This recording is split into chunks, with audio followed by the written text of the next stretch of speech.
오늘 우리에게 주시는 로마서 8장에 나오는 말씀은 짧지만 우리들의 신앙인은 누구인가, 또 신앙인으로서의 정체성은 어떤 것인가, 또 신앙은 어떻게 해서 생기게 되는 것인가, 그리고 믿는 자들은 어떤 생애를 훌륭하게 살아가게 되는 것인가, 이 전체에 대해서 다 얘기하고 있는 말씀입니다. 굉장히 폭이 넓은 것이죠. 우선은 우리 그리스도인은 누구인가? 나는 누구인가? 세상에서 각자 명함에 새긴 각자의 이름이 있습니다. 그 이름에 대해서 내가 자부심을 갖기도 하고 아쉬워하기도 하죠. 그리고 또 그 세상에서 얻은 이름을 영광스럽게 생각하기도 하고, 또 때로는 그렇지 못한 마음으로 어두운 마음을 갖기도 합니다. 우리가 어떤 자리에 있든지, 어떤 이름을 가졌든지, 어떤 마음으로 내 자신을 생각하든지 간에 상관없이 그리스도인은 누구나 하나님의 자녀입니다. 하나님의 아들 혹은 하나님의 딸인 것입니다. 하나님의 나라는 아주 구체적으로 이 세상 한복판에 현실보다도 더 무서운 현실로 작용하고 있음에도 불구하고 이 세상에 속하여 있지 않다 하는 것입니다. 늘 이 같은 생각을 할 때 우리는 태양의 빛을 생각하게 됩니다. 태양의 빛은 저 멀리 밖에 있는 것이지만 또 우리가 손으로 잡을 수 없는 것이고 내가 만들 수 없는 것이고 내가 인간으로서 생산할 수 없는 것이나 그것이 우리들에게 비춰지고 빛이 있으면 생명이 살고 빛이 없으면 싹이 트지 않습니다. 빛이 없으면 생명이 다 죽고 맙니다. 이렇게 무섭게 현실적인 것이고 현실 이상의 능력을 우리들에게 발휘해주고 있음에도 불구하고 우리의 손 밖에 있다는 것이죠. 하나님의 나라, 그것도 이와 같은 것입니다. 하나님의 은혜, 그것도 이와 같은 것입니다. 없이는 살 수 없는데, 또 없는 것처럼 생각해도 그것은 늘 있는 것인데, 그럼에도 불구하고 우리들이 만들 수도 없고 우리들이 어찌할 수도 없이 늘 임하는 것이죠. 이처럼 또 우리가 하나님의 아들이 되고 하나님의 딸이 되고 하나님의 자녀가 되고 믿는 자가 되는 것도 같습니다. 어떻게 하면 그런 믿음의 사람이 되는가? 오늘 14절에 나오는 말씀입니다. 무릇 하나님의 영으로 인도함을 받은 사람은 곧 하나님의 아들이라, 하나님의 딸이라, 하나님의 자녀라. 하나님의 영으로 인도하심을 받아야 된다는 거예요. 태양의 빛과 같은 거예요. 그 하나님의 영이라고 하는 것은 내가 만들 수도 없고 내가 주장할 수도 없고, 그래 그것이 햇살처럼 우리에게 오는 것이죠. 그것을 받으면 하나님의 자녀가 되고, 또 그것을 받는 순간에 우리는 오늘 나오는 말씀처럼 우리가 아버지라고 부를 수 있게도 되고 때로는 부르짖게 되는 것이죠. 이것은 무엇을 말하느냐? 우리는 어떻게 하면 믿음을 갖고 하나님의 자녀가 되느냐에 대한 대답이기도 합니다. 여러분들이 믿습니다를 계속 반복해서 하면 내가 믿어지나요? 내가 하나님의 자녀가 되나요? 내가 하나님의 아들이고 하나님의 딸이라고 하는 확신이 내 안에서 생기나요? 안타깝게도 no, 아니에요. 임해야 하는 거예요. 하나님의 영이 나에게 임해야 내가 비로소 내가 하나님의 자녀로구나, 내가 하나님의 사람이로구나. 그리고 그 고백은 내가 부정할 수 없이 거기에 사로잡히게 돼요. 그러면 전혀 다른 갈망을 가지게 되고 다른 소망을 가지게 돼요. 우선은 거룩한 어떤 그 꿈과 목표를 가지고서 더 높은 곳을 향하여 가고 싶은 마음이 생겨요. 그럴 때 동시에 나의 추함이 보이고 회개의 입이 열려요. 아, 이렇게는 더 이상 살고 싶지 않다. 내가 이렇게 살아도 되겠나? 그전에는 그렇게 집착을 하고 그렇게 원망도 하고 그렇게 미워도 했는데 갑자기 사라져버려요, 그게.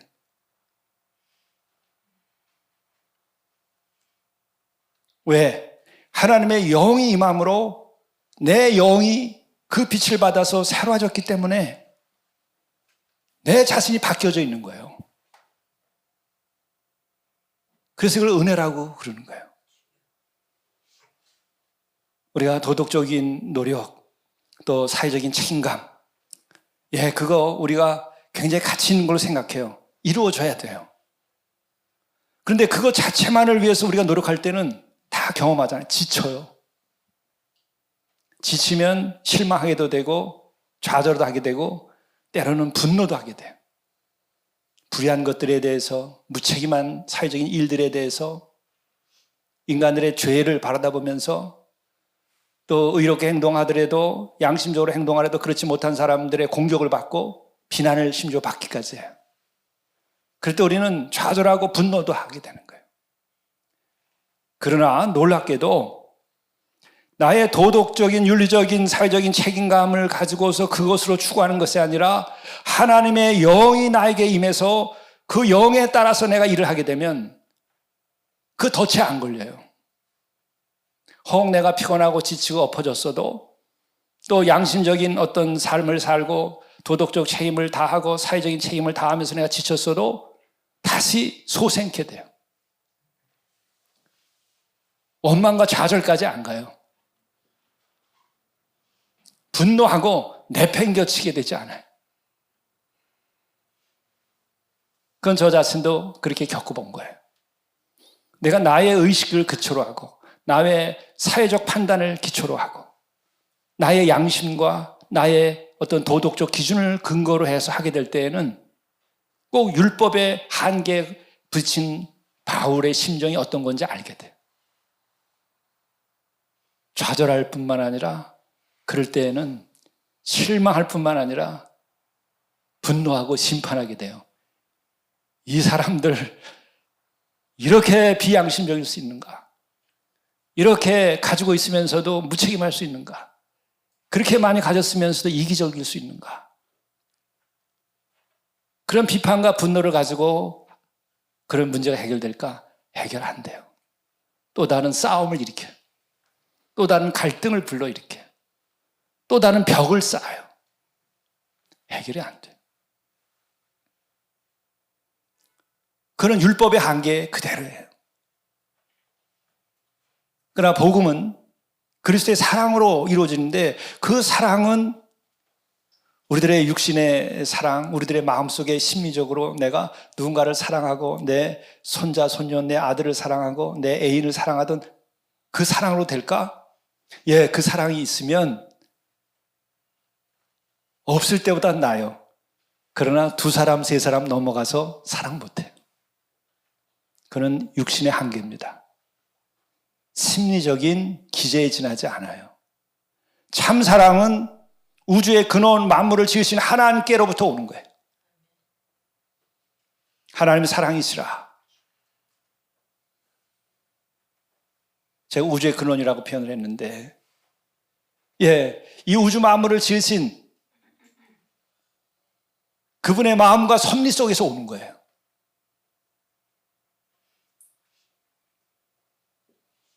그래서 어떻게 받죠? 방법은 없어요. 문을 열고 기다려야 되는 수밖에 없어요. 하늘의 태양을 내가 만들 수가 없고 빛을 만들 수가 없고 하늘에서 내리는 비를 만들 수가 없어요. 믿음도 꼭 그와 같아요. 하나님의 영이 꼭 그와 같아요. 그게 임해야 내 믿음도 생기고 내 마음도 생겨요.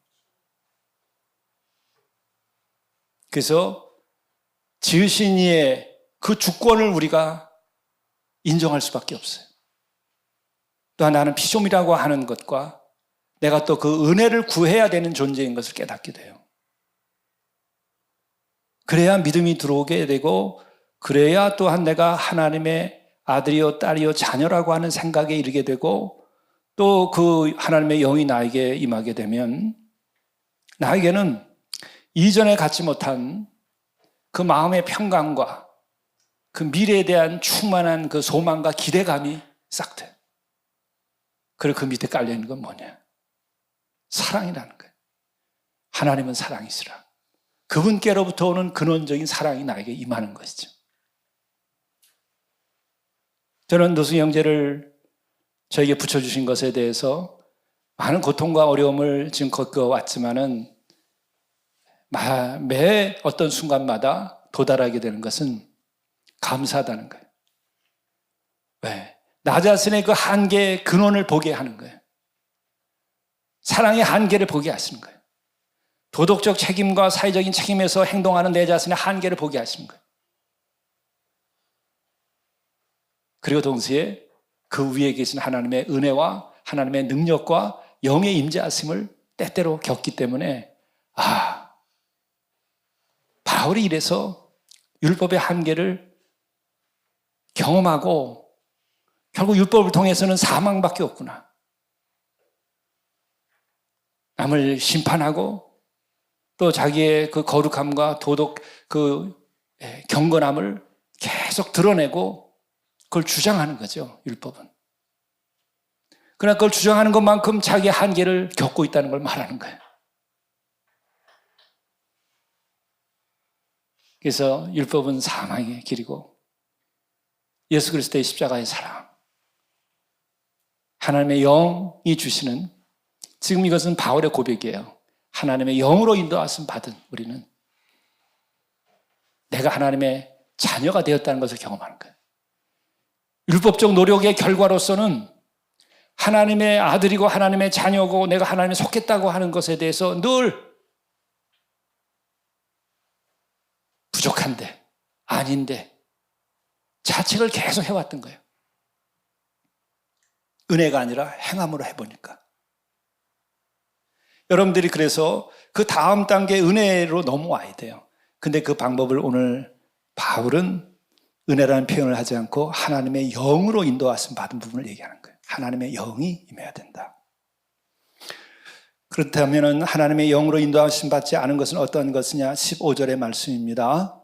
너희는 다시 무서워하는 종의 영을 받지 아니하고 양자의 영을 받았으므로 우리가 아빠 아버지라고 부르시니라. 우리가 직접적으로 그냥 하나님의 자식이 아니고 하나님의 아들이고 딸이 아니죠. 우리의 육신의 어머니 아버지가 있어요. 근데 영으로 양자로 받아들였다는 거예요. 직접 하나님께서 내가 이제 자녀 삼아줬다.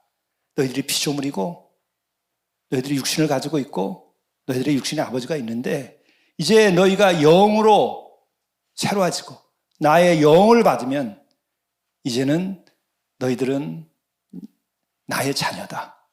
너희들은 나를 아버지라고 직접 부를 수도 있다. 우리가 종교학적으로 표현하면 한 인간이 신을 향하여 신과의 관계에서 아버지라고 부르는 것이 기독교다 이렇게 말하는 거예요. 기독교는 뭐냐? 피조물에 지나지 아니하고 육신을 가지고 있는 유한한 존재이지만 영원하신 분과 만물을 지신 창조주께서 양자로 아들로 딸로 삼아 주셨다고 하는 것이 종교학적인 기독교에 대한 규정입니다. 이게 맞습니다. 아멘. 이런 사람들은 하나님의 영을 받은 거예요. 근데 그게 안 되면 종의 영을 받게 되는데 어떻게 되느냐? 무서워하는 종의 영이라고 표현되어 있어요.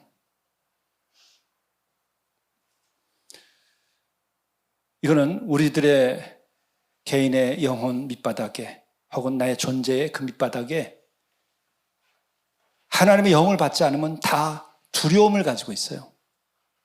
다 두려움을 가지고 있어요. 죽음에 대한 두려움, 심판에 대한 두려움, 하나님과의 그 관계에서의 두려움. 그 두려움이 우리를 감싸고 있는 거예요. 일상에서도. 근데 하나님의 영을 받으면 이 두려움이 나가버리는 거예요. 그 두려움이 심하면 대인 관계가 장애를 입어요. 대인 공포 이런 걸 느껴요. 또 어떤 실패에 대한 공포,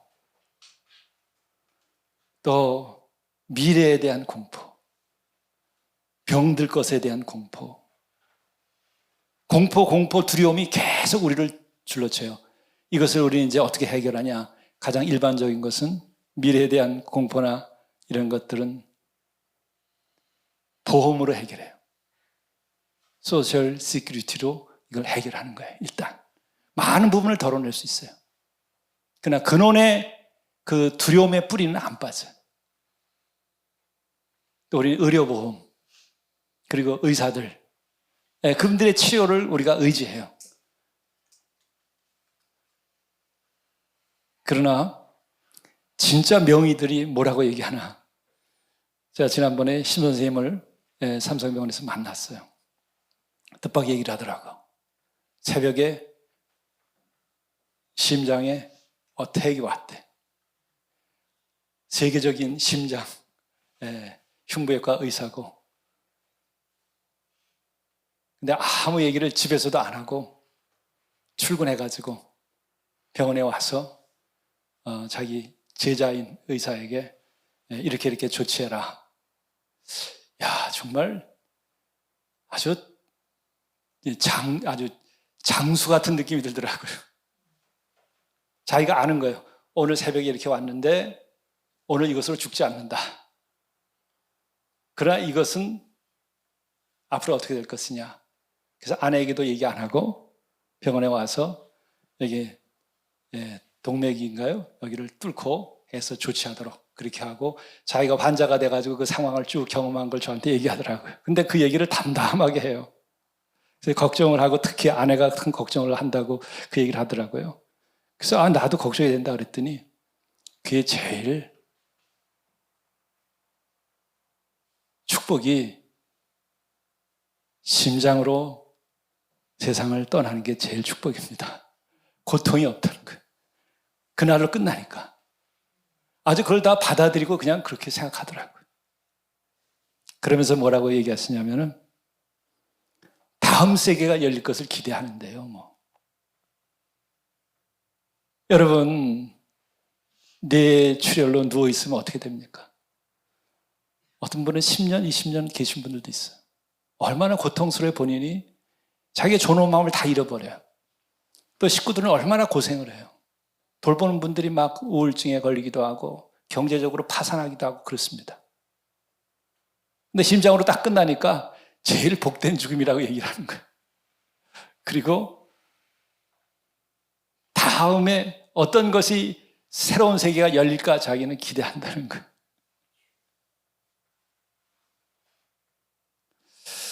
여기서 두 가지로 생각하게 돼요. 하나는 명의라 하더라도 자기 심장을 자기가 계속 돌릴 수 없어요. 뿐만 아니라 우리들은 아무리 의술이 발달해도 죽음에 이르게 되는 겁니다, 지금. 거기서 역시 희망은 오늘 심장이 멎으면 다음에 어떤 세계가 열릴 것인가, 그 기대를 가지고 있는 것이 신앙이에요. 그러나 하나님의 영이 임하면 그게 저절로 소망이 생기고, 그렇지 않으면은 어떻게 되죠? 무서워하는 종의 영에 의해서 계속 두려워하는 거예요. 앞날에 대해서. 이것은 일상에서 어떤 일이 벌어지는가? 하나님의 영과 종의 영. 하나님의 영은 우리들로 하여금 어떤 길을 열어주는가? 무사하는 종의 영은 어떤 길을 열어주는가? 완전히 극명하게 대립이 돼요. 영의 얘기를 위해서 우리가 한 가지 좀 더 생각해 봅니다. 제가 어려서 이 지역을 다니다 보면은 1년에 한두 번씩은 굿하는 집 앞을 지나가는 경험들을 했었어요. 옛날에는 굿을 이렇게 많이 했어요. 병원 갈 일을 병원 안 가고 구슬했으니까 아마 그랬겠죠. 요즘에는 뭐 줄을 서서 병원을 가니까. 근데 제가 그 6월이 특별히 우리가 이 나라 이 민족의 비극을 생각하는, 전쟁을 생각하는 이제 달인데, 제가 어려서 그런 굿하는 걸 내가 본 일이 있어요. 굿을 막 하는데 할머니 무당이에요. 할머니 무당 목소리가 확 바뀌면서 젊은 남자의 목소리를 바뀌더라고요. 근데 6.25 때에 세상을 떠난 거예요. 객사한 거예요. 그래서 그 영이 떠돌다가 그야말로 천국을 가지 못하고 그냥 떠돌다가 그 무당에게 들어와가지고 자기 한을 얘기하는 거예요. 6.25 때 내가 어디를 가다가 어떻게 해서 내가 굶다 죽었다. 그 얘기를 하더라고요. 여러분의 영은 생이 끝나면 어디로 가겠습니까? 또 우리들의 영의 세계라고 하는 것은 이렇게 있는 거예요. 그리고 또 하나 놀라운, 제가 어렸을 때에 굿하는 것을 지나가다 보면서 경험한 게 있는데, 할머니 무당이 그 굿을 하는데 어린아이 목소리가 들리면서 5살 시절에 그 집에 아이가 죽었는데 한이 돼가지고, 모르겠어요. 이거는 제가 연구하거나 믿는 게 아니니까, 그 아래 아이에게 들어가서 아이가 그걸로 병들어 있다는 거예요. 나를 살려달라고, 나 더 살고 싶다고 막 어린아이가 그냥 울면서 그렇게 애절하게 슬퍼하며 얘기하는 거예요. 그래서 자기 영이 더 살고 싶어서 자기 동생에게 들어갔다는 거예요. 그래서 아이가 이상하게 됐다는 거예요. 그런 구슬하더라고요. 그래서 그 영혼을 이제 이렇게 달래가지고 보내잖아요. 그 굿하는 데서는. 그런 영적인 것은 구약에 바알 제사장들인지 여기에서 아세라 제사 제사 지내는 자리에서도 그런 일들이 일어나죠.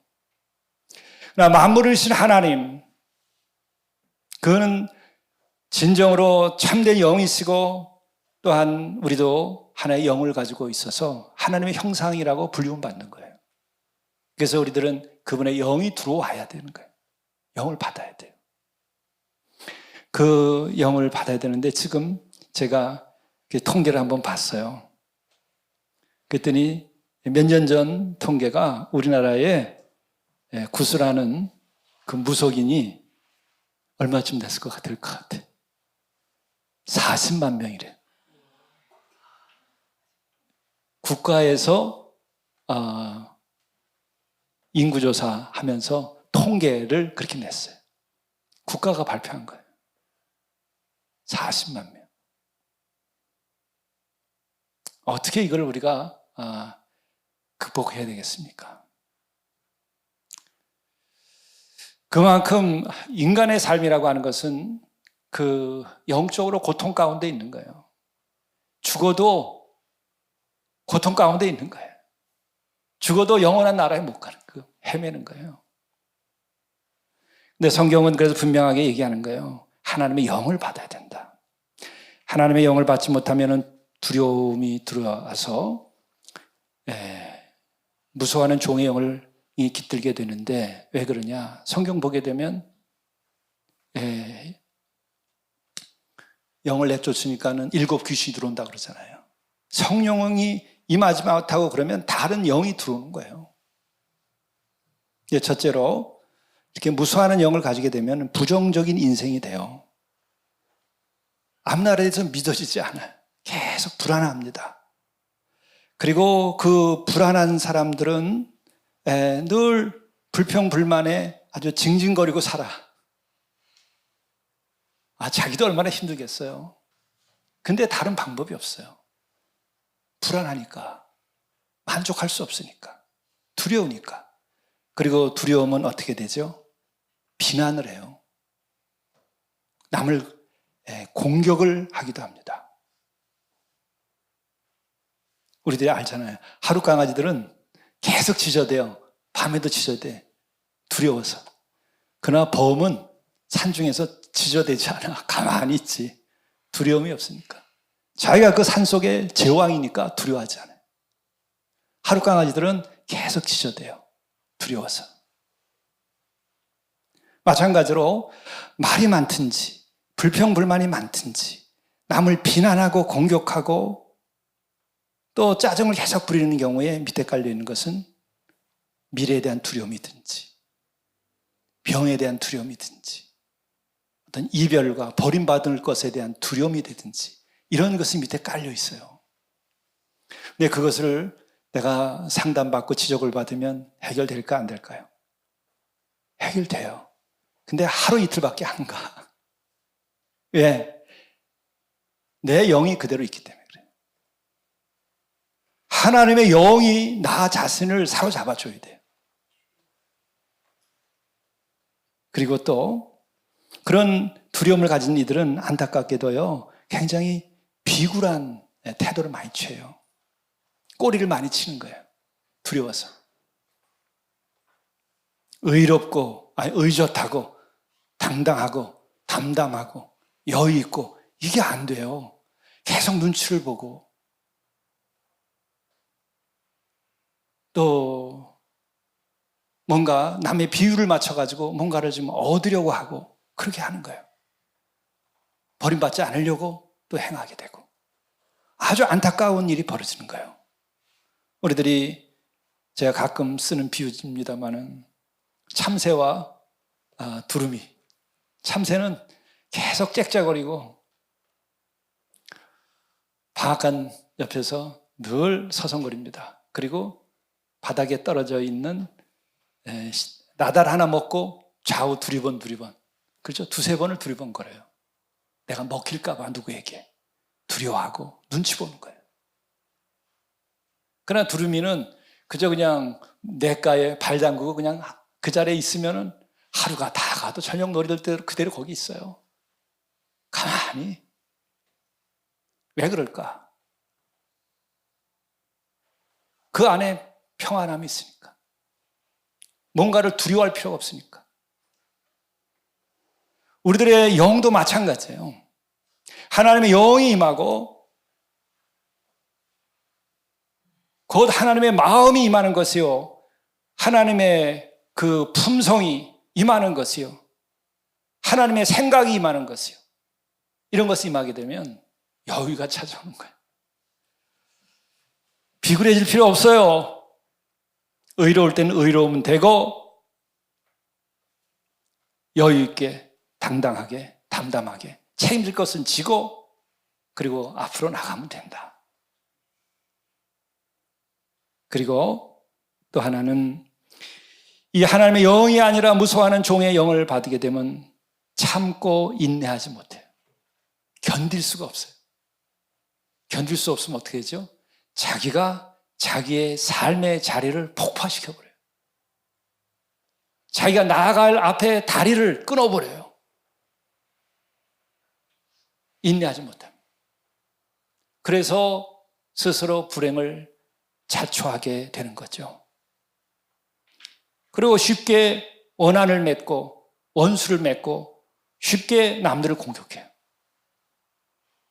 안타까운 거예요. 그 밑에는 뭐냐? 무서워하는 종의 영이 그를 지배하고 있는 거예요. 오늘 표현으로 말하면. 영원하신 하나님의 그 품과 그분의 마음이 나에게 없기 때문에 그래요. 시간에 갇혀있고 죽음에 갇혀있고 질병과 실패의 두려움 속에 있기 때문에 그래요. 그런 이들은 오래 참지 못하게 되고 의미 있는 일, 가치 있는 일, 하나님의 일, 진정한 사랑, 그리고 다른 사람을 살리는 일, 사회적인 책임 이런 것을 당당하게 여유 있게 견디면서 그것을 해내지 못해요. 교회 생활도 마찬가지예요. 이런 하나님의 영을 받았으면 교회가 어렵든 교회가 좋든 교회에 큰 고난이 있든 혹은 어떤 조건 아래서도 그냥 묵묵히 담담히 계속 가는 거예요. 아마 이 자리에 계신 분들은 다 그래서 우리 교회에 남아있는 분들일 겁니다. 그래서 오늘 말씀에는 16, 17절 같이 한번 읽어보시죠. 이렇게 말씀하고 있어요.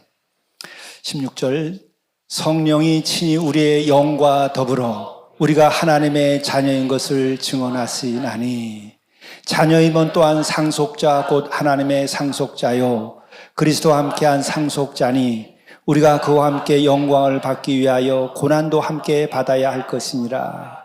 이 말씀에서 우리는 이것을 마지막 정리할 수 있어요. 성령이라고 하는 것이 하나님의 영입니다. 바로 그 성령이 친히 우리의 영과 더불어, 우리도 영이 있는 거예요. 참 뜻밖인 것이지만은 무당들이 구술할 때에 그 어린아이의 영과 그 청년의 영을 불러내가지고 하듯이 나도 그 영이 있는 거예요. 영으로 지음받았어요, 우리. 나의 영이 어떠냐? 성령이 친히 우리의 영과 더불어 있다는 거예요. 하나님의 영이 나의 영과 더불어 있다는 거예요. 그 영이 함께하는 것을 느낄 때는 하나님이 함께한다고 하는 것을 느끼게 되게 되죠. 그 하나님이 함께한다는 것을 느끼게 될 때에는 내가 하나님의 자녀다 이런 걸 느끼는 거예요. 이 자녀라고 하는 말은 그 사랑 안에 있다고 하는 거예요. 우리가 아버지, 어머니 할 때 그 느낌이 있잖아요. 그 품에 안기는. 그처럼 성령 하나님의 영이 나와 함께 할 때는 내가 하나님의 자녀, 하나님의 속해 있다는 거예요. 내 아버지 부르면 그 든든하고 엄마 혹은 어머니 부르면 그 뭔가 사랑의 느낌을 갖는 것처럼 하나님께 대하여서 내가 그분의 사랑 가운데 있구나. 그분이 나를 감싸고 있구나. 나의 보호자시구나. 나는 그의 자녀구나. 이렇게 느낀다는 거예요. 그래서 언어적으로 하나님의 자녀라는 표현을 쓰는 거예요. 다르게 표현할 수도 있을지 모릅니다. 그러나 인간이 가지고 있는 언어 가운데에 가장 잘 하나님의 영이 임하고 그래서 우리가 하나님의 품에 안기게 됐을 때에 이걸 어떻게 표현할 수 있을까? 너희들은 하나님의 자녀이고 또한 상속자라는 거예요. 상속자는 아버지가 가진 것을 내가 받는 거예요. 상속자라는 것은 어머니가 가지고 있는 것을 내가 그냥 받는 거예요. 하나님이 가지고 계신 것을 나에게 주신다는 거예요. 미래에 대해서 두려워할 것이 없어요. 하나님은 약속의 하나님이라고 그러는 거예요. 나에게 주신 약속, 나의 인생에서 살아가면서 나에게 생명을 주셨고 또한 이 생명을 잘 살 수 있도록 일용할 양식을 주시고 앞날을 주시고 뿐만 아니라 뭘 주시죠? 죄의 사함과 천국과 영생에 대한 것을 주는 것이 상속의 내용이에요. 세상은 그것을 못 줘요. 우리가 좋은 직장 다니고 좋은 기업을 다니고 또 요즘에 공무원이면 인기가 많은 것 같은데 그런데 할 때에 우리들에게 연금도 주고 생활비도 대줘요. 그러나 그것은 상속을 우리에게 제공하지 못해. 더더 영원한 생명과 안식을 제공해 줄 수 없어요. 그것을 상속해 줄 수 없어요. 우리들이 생명보험을 들어요. 이 세상에서 생명이 끝났을 때에 그 다음에 남은 사람들이 도움받는 거예요. 생명을 보장받는 게 생명보험이 아니죠. 착각하면 안 돼. 그 생명에 대한 보호와 상속은 하나님께 속한 거예요. 그러니까 자녀가 되었다고 하는 것은 하나님의 자녀로서 내가 품 안에 하나님의 품에 안겼다고 했을 때는 죽음을 넘은 영원한 생명과 영원한 나라에 대한 기대와 믿음이 생겨요. 저절로 만들어지지 않습니다. 그것을 통하여 우리는 그와 함께 영광을 이 땅에서 받는 거예요. 그런데 고난도 함께 받아야 할 것이니라. 왜? 어둠의 영의 공격을 받아요. 또 우리는 사회적인 책임, 이웃에 대한 책임, 사랑의 책임이 우리에게 따라요. 하나님의 나라를 우리가 선포하고 그것을 이룩해야 되는 책임이 따라요. 그때에 고난이라고 하는 것이 있는 거예요. 근데 항상 그러잖아요. 우리가 장차 받을 영광은 오늘 우리가 받는 고난과 비교할 것이 아니 된다. 그렇죠. 이 땅에서 고난에서 마지막 고난은 뭐예요? 라 하더라도 순교와 죽음이야. 그러나 우리가 받을 장차 영광은 무엇이냐? 영생과 천국이라는 거예요. 거기까지가 우리들의 믿음의 영역이고 우리에게 주신 약속이고 상속의 내용이에요.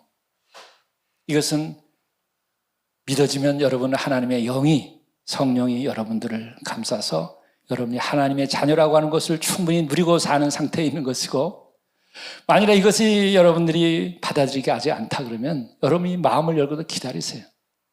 하나님의 영을 나에게 부어주옵소서. 양자의 영을, 우리 어머니 아버지가 세상에 있는데 그 어머니 아버지가 아니라 하늘 아버지가 나를 양자 삼아주셔서 아들 삼아주시고 딸 삼아주는 그것이 믿어지고 그것이 내 현실보다 더 무서운 현실로 나를 사로잡는 능력이 되도록 영을 내려주옵소서. 근데 그건 기다릴 수밖에 없어요. 마음을 열고 기다릴 수밖에 없어요. 내가 만들 수 있는 건 아니에요. 믿음은 주시는 것이고 임하는 것이고 은혜도 주시는 것이고 임하는 거예요. 오히려 내가 뭔가를 지적으로 도 그렇고 도덕적으로도 그렇고 노력하는 한계를 알고 멈췄을 때 임하는 거예요. 저도 똑같은 경험을 해봤어요. 그랬더니 여러분들이 참 심심한 일인데 마음의 문을 열고 기다리시는 거예요. 그러나 그 기다림은 신뢰 가운데서 하는 거예요. 진짜 믿어 보면서 기다리는 거예요. 주시옵소서. 제가 이것을 며칠 전에 공동체에서 그렇게 경험했어요. 아침에 산안기가 그 골짜기에 들어오고 하늘에 구름이 내려오면 그 아침 사진 찍을 때 얼마나 아름다워요. 근데 찍으려고 아침에 나가보면 없어. 근데 어느 날 보니까는 생각지 않았는데 제가 며칠 전 사진 찍어서 보여드렸죠. 아침 안개가 골짜기에 차오르고 거기에 아침 태양이 뜨는데 기가 막힌 아침이에요. 그리고 한쪽에서는 하늘에 구름이 산에서 내려오고. 나는 기대하지 않았는데 그날 주시는 거예요. 은혜도 이왔다. 여러분들 그러니까 초조할 것도 없고 또 너무 안타까워할 것도 없고 믿고 기다리는 것이 또한 은혜와 믿음을 얻는 길이에요. 그리고 그로 인하여 하나님의 영이 나에게 임하면 우리는 하나님의 아들이요 하나님의 딸이요 또한 우리는 하나님을 진정으로 아버지라고 부를 수 있는 것이요 또 우리는 하나님의 상속자 영원한 생명과 나라에까지 상속을 받을 수 있다고 하는 것이요 그 영광을 가진 이들은 오래 참고 비굴해지지 않고 부정적이지 않고 또 진정으로 서로 사랑하고 섬기고 서로 높이면서 사랑의 책무를 또한 고난이라 할지라도 감당하면서 받게 되는 것이죠. 억주가 아니라 은혜 받으면 하나님의 영이 우리를 그렇게 인도하시는 겁니다. 기도하시겠습니다. 하나님의 영으로 인도함을 받은 사람은 하나님의 아들이라 하나님의 자녀라 나의 딸 나의 아들이라고 불러주시는 우리의 하늘아버지 진정으로 우리들이 하나님의 영을 받아서 내 영혼이 하나님께 속한 자로서의 기쁨과 감격을 누리게 하시고 그것으로 인하여 믿음을 더 가지게 하시고 그것으로 인하여 삶에 더 큰 여유와 인내와 또 소망을 가지고 살아가게 인도하여 주옵소서. 우리 안에 여전히 남아있는 분노와 미움 또 갈등, 불평, 비난 또 두려움, 좌절 이 모든 것들이 하나님의 영이 임하심으로 다 사라지고 새로운 삶을 살아갈 수 있도록 상속자로 살아갈 수 있도록 인도하여 주옵소서. 우리 주 예수 그리스도의 이름으로 간절히 감사하며 기도드리옵나이다. 아멘. 우리에게 신영을 부어주셔서 하나님의 자녀가 되었음을 느끼고 확신하게 해주시는 하나님 아버지의 사랑하심과 우리에게 임하셔서 우리와 하여금 하나님 아버지의 사랑이 어떤 것인지를 일깨워 주시고 또 시간을 지침으로 하나님 아버지의 사랑을 확증하여 주시고 또 시간을 통해서 우리의 허물과 죄로 다 씻어주셔서 우리의 죄의 사함을 받고 자유로운 삶을 살아갈 수 있도록 도와주신 예수 그리스도의 은총과 오늘도 우리의 마음속에 임재하셔서 하나님의 자녀됨을 누리게 하시고 또한 상속자로서의 소망을 가지고 살아가게 하시고 또 부족하고 영광을 얻되 고난까지도 능히 감당하고 이겨나갈 수 있도록 도와주시는 성령의 활동하심이 예배드린 사랑하는 모든 형제 자매들과 그 가정위와 또 일하는 삶의 현장과 그리고 이 민족 위에 이제부터 영원까지 함께 하시기를 우리 구주 예수 그리스도의 이름으로 간절히 축원하옵나이다.